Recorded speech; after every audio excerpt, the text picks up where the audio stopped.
Hey, folks, back on the Bossman show, friend of the show, Coach Josh Pastner, Georgia Tech Yellow Jackets right up this road for us here in Midtown Atlanta. Coach, how you doing, man? Good to talk to you again. Great to talk to you, and it's been a great season, a lot to talk about, and excited to talk about it. And, we had done some things here at Georgia Tech that had not been accomplished ever, and over the last 2 years, during ACC play, we had set some records that had never been accomplished. We have done some things over the last 2 years during ACC play that hadn't been done in the last 30 years, 20 years, 15 years. So just a lot of positives. Really, really proud of our young men.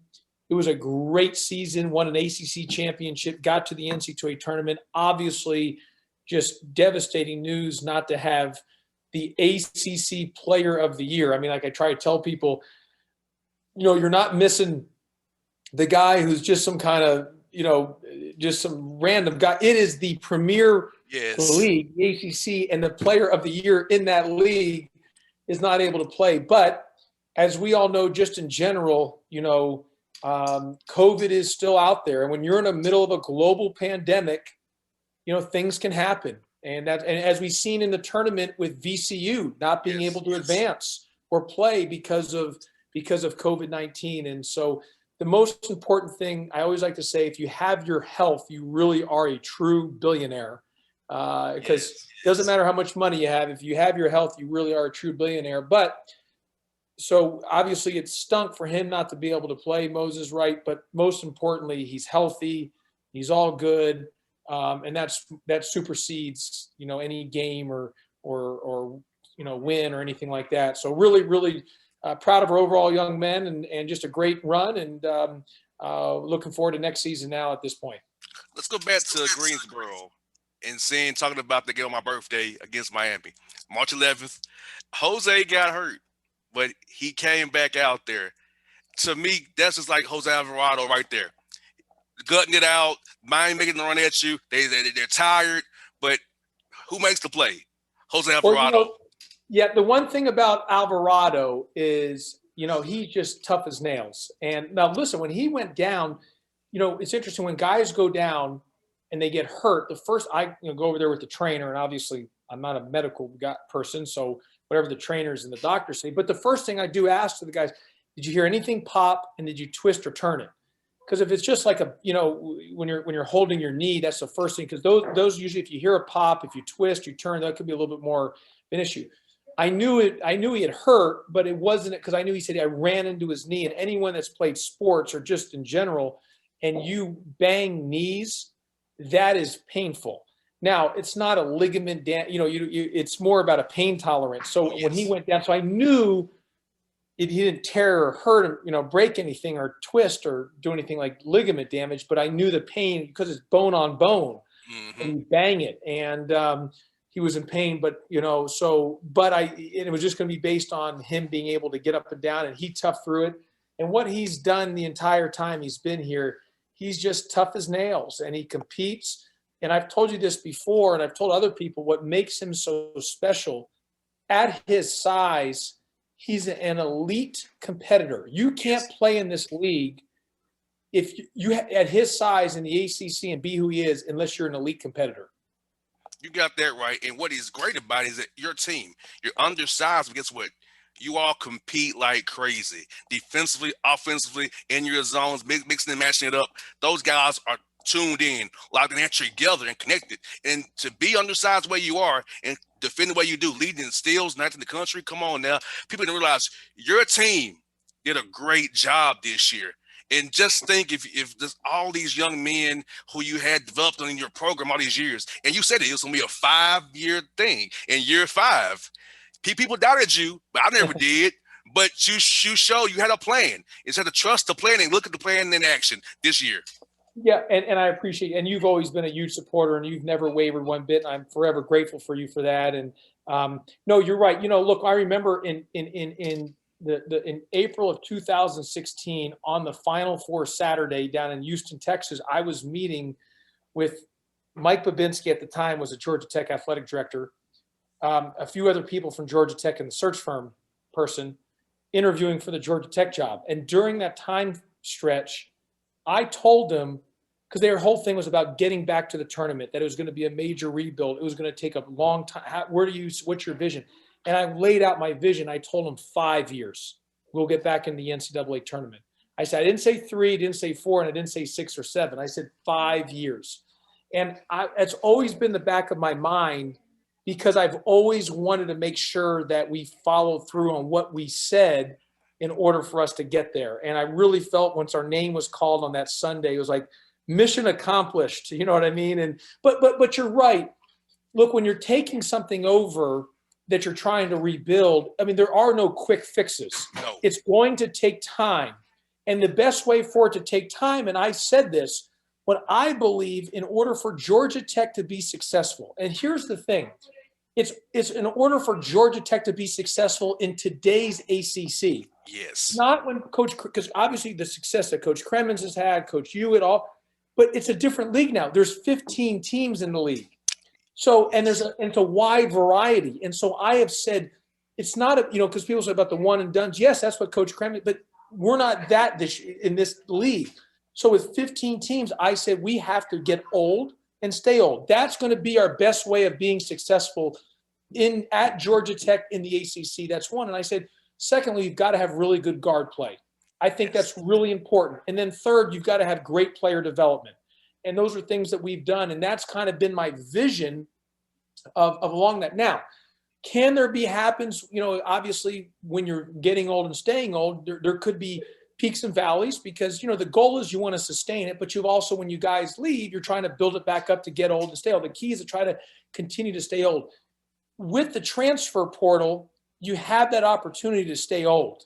Now, the thing is, two things. One is people have asked because of the seniors, because of COVID, the NC2A allows the seniors to come back if they choose to do so for their eligibility and not using the year of eligibility. They have a free year to come back. I've told people, I don't know what they're going to do, because part of it is they've said it's not about not coming back to Georgia Tech. It's, Coach, I don't know if I want to do a whole nother year of academic work at Georgia Tech. Because as you know, it's a very hard school.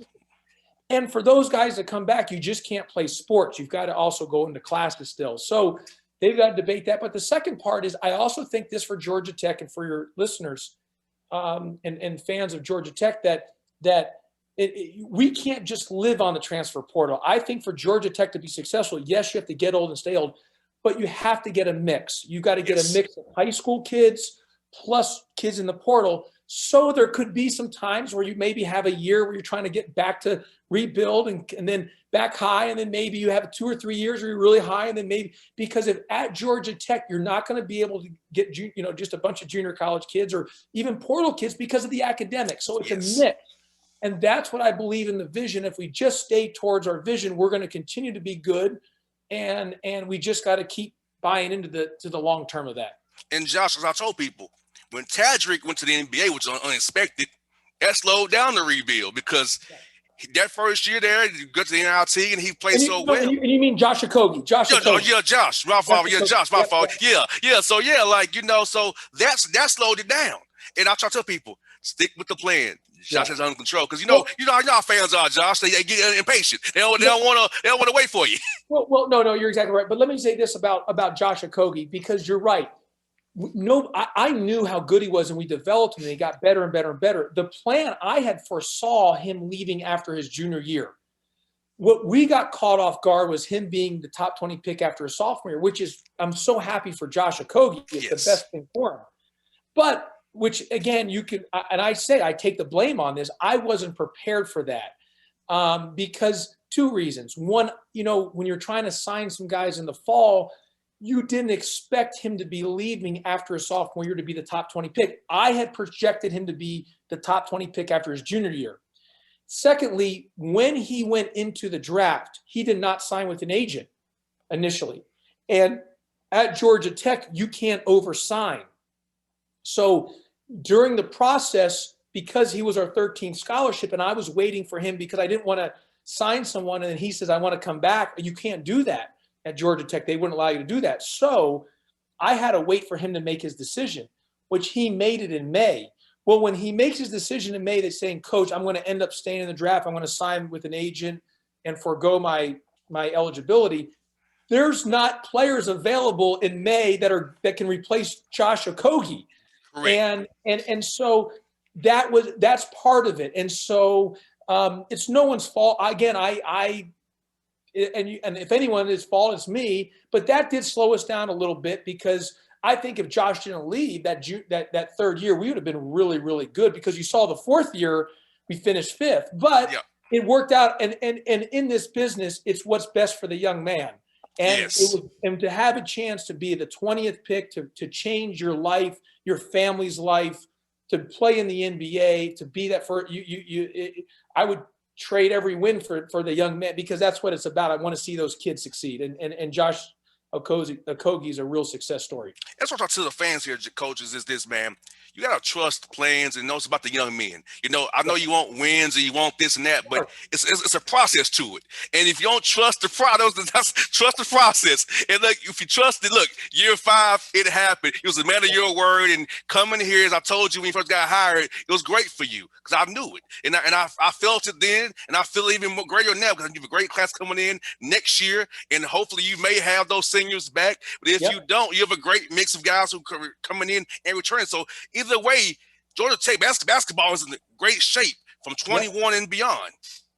Well, you're exactly right. And so obviously, and what we did this year with the success that we had, it's going to pay dividends for us in the recruiting. And like you said, we got a top 15 class coming in, but it's going to pay dividends for us in the 2022 recruiting class and beyond. So we can actually continue to build from just continuing to get really good players. And so I'm really excited about that. Now, we don't want to lose who we are culturally, because if you're going to play here, you got to be a good player, but you better compete. And because if you're not a competitor, then and just talented, that's not going to work either.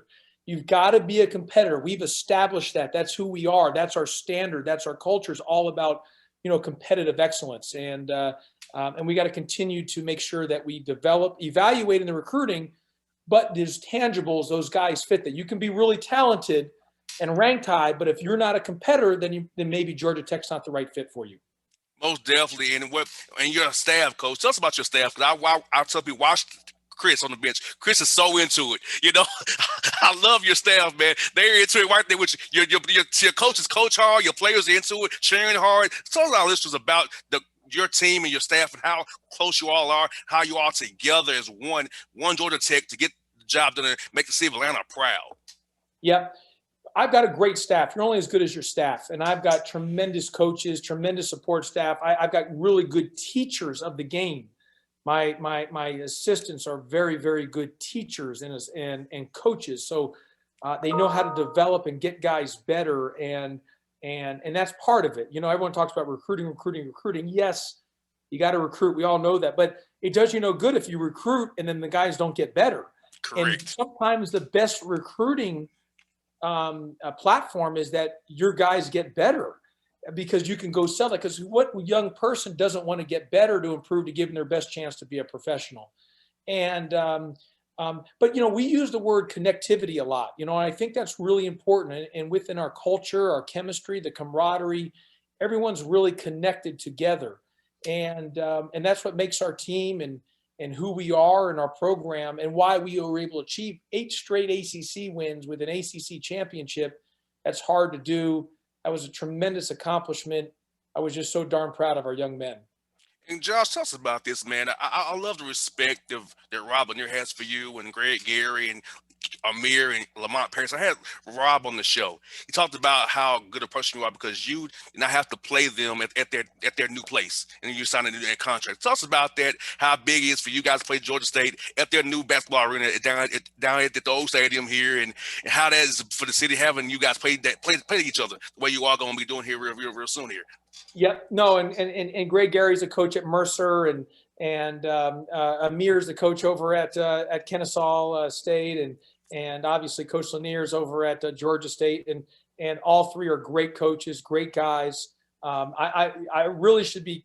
Someone should kick me in the shin and punch me in the nose for even scheduling those games, because they beat us. So I'm like, and I keep telling them, like, what was I thinking? For goodness gracious, what was I thinking? But it's good to give back to help the local schools. There's no doubt about that. And I thought it would be really cool to be part of the Georgia State, when they open their arena, kind of be the big name coming in there to play them. It should be a great atmosphere. And that's going to happen in 22-23. So they're opening their new arena in 22-23. So not this next season, but the season after, we'll be at Georgia State. But I think it's important to be good to the local schools. And yes, I tell people like Rob Lanier, Greg Gary, Coach Amir. I mean, those guys, they do a great job. And when you play them, it's a hard game. Oh yeah. And obviously we've been beaten by them. And so, you're going to have to prepare. You're going to have to, and they do great job with their teams. They're very good coaches, and they're dangerous games because they can beat you. But if you're going to lose, at least lose to a local school, and it's good for just because we're all under the kind of the same, with the Board of Regents and the university system and all that stuff. So, and it's good for locally. But I really do believe that game in 22-23, I'm actually looking forward to that because that should be like a complete sellout, totally energy, enthusiasm to open up the Georgia State new arena when that's being built and officially done. Now, Georgia State's coming to play us again this year at home, 21-22, and then obviously we'll finish out playing at their spot, 22-23. And Rob said, he said, it just speaks about who Josh is. Because Josh doesn't have to play us at all if he doesn't want to. He can easily say no.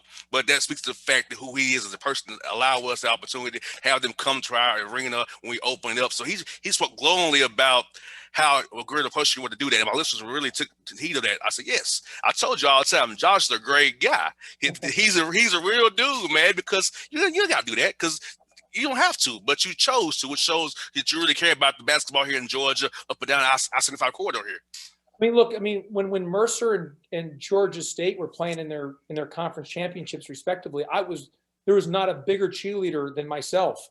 Like I was one of those guys to win so bad, and I was just rooting for them like crazy. And unless they're playing against us, I want them to win every game. And so, no, I think it's important for the city. I think it's important for the local schools. Look, I get it. I mean, Georgia, we're in the ACC. We're going to have a bigger budget than those other schools. So if it's an opportunity to again, we want to win the game, but if it's an opportunity to bring a light on their programs. I mean, last year we played Morehouse, or not this past season, but the season before, we played Morehouse, and we were looking to actually play Clark this year in a game, but because of COVID, that got shut down. But so we want to do right by the local schools. I think that's important. It's important to me. And yes, they want to beat us. We want to beat them. But when it's all said and done after the game, it's good for basketball in this city. And Josh, I want to ask you about Coach Lloyd Pierce. I know he's no longer the Hawks coach. He was a great man for our community. I know he did a lot of Zooms with coaches this past offseason during the quarantine. Talk about those Zooms he did for college coaches, allowing you all inside a little bit, having guests from the Hawks come talk to you all, and what he did for our city of Atlanta as well with the social injustice, the voting he did for our city. Tell us about the city of Atlanta, how we will miss Lloyd Pierce going forward here in Atlanta. Yeah, Coach Pierce is awesome. Absolutely awesome. I was, I was crushed when I saw him, not be able to continue on. And obviously that's the world of the NBA, I mean, yes. Coach Pierce knows that better. I mean, in those jobs, those are just all hard jobs. And I thought Coach Pierce did a great job.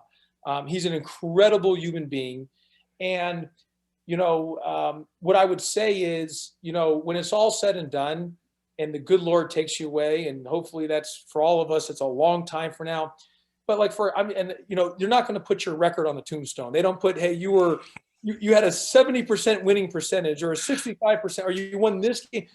What's going to be remembered is the impact you made on people and on lives and whether just everybody involved and on a community. And no one has made a bigger impact than Coach Pierce and the Atlanta Hawks. I mean, they have done so many good things, and Coach Pierce is a huge part of that. And so he can always lay his head on the softest pillow at night, which is a clear conscience, knowing that, the impact he made on the people in the community that will not just last. We're not talking like 1 year. It's going to last a lifetime, way beyond, our kids and their kids. Yes. and all those type of things. So, God bless Coach Pierce. I'm sure he'll get another opportunity along the way. In the NBA, he'll get another opportunity and he did a great job there. And he took over when they were starting kind of rebuilding there with the Hawks. So a lot of kudos and credit to Coach Pierce. That's something for you, coaches. Any thoughts on Elgin Baylor, who passed away today? He's a great guy. I've met him a few times, and I really was a big fan of reading about him. So tell us about your thoughts about Coach Elgin Baylor and what he meant to the basketball and life and our society in general. Yeah, I saw on ESPN today that he had passed away, and he's a giant in the basketball community. I mean, he supersedes just basketball. So people know who Elgin Baylor is. You don't have, some people, you only know someone from just being in the sport or you follow the sport. Elgin Baylor, everyone knows him, whether you're a basketball person or you're not.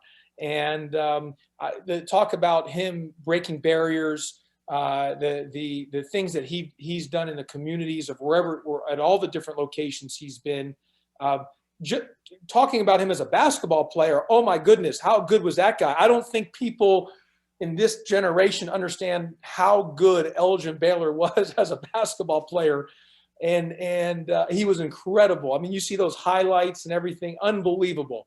So God rest his soul, and prayers to his family, and just like Coach Pierce, the difference he had, Coach Elgin Baylor or Mr. Baylor has made with so many people and so many generations that will last a lifetime longer than actual scoring a basket or not. And so, that's just that's just the way it goes. Unfortunately, as we all know, unfortunately with life comes death. And that's why you just live life to the fullest. You enjoy every day, and you just, you don't take anything for granted. You got that right, Coach Pastner. I look forward to seeing you next year, man. I got my first shot of the vaccine. I got another shot coming, so hopefully I'll be to see you guys this fall. Let me say this: I'm pretty soon here. We're all going to be vaccinated. Georgia Tech, they're doing some great things, and I'll be I'm in the next group here sooner than later to be able to get vaccinated. So we're all looking forward to that, because we're all looking forward to get back to where there's fans. And you can come to the games, and I can have the team at my house. I mean, I don't have to worry about who sits where on the bus and who sits where on the bench, and you can just go back to kind of some normalcy in a way. So we're all looking forward to that. Let's as soon as all that happens and the vaccinations and we can get rid of COVID, the better for everybody. I miss seeing you post game after you win, man. I miss coming by seeing you after you win, man. Hey, do a post game. I've enjoyed the Zoom, but I'm zoomed out. Let's get ready to get back post game with people. No more Zooms and post game. Let's get back to where everyone's together, so everyone can ask me questions face to face. I'd prefer that. Yes, indeed. Well, Josh, you have a great offseason, buddy. I'll talk to you real soon. I'll be in touch, buddy, as always, man. I'm a big supporter of you, as you already know, man. I love you, man. You too. Love you too. Appreciate you so much. Anytime, buddy. Be good now.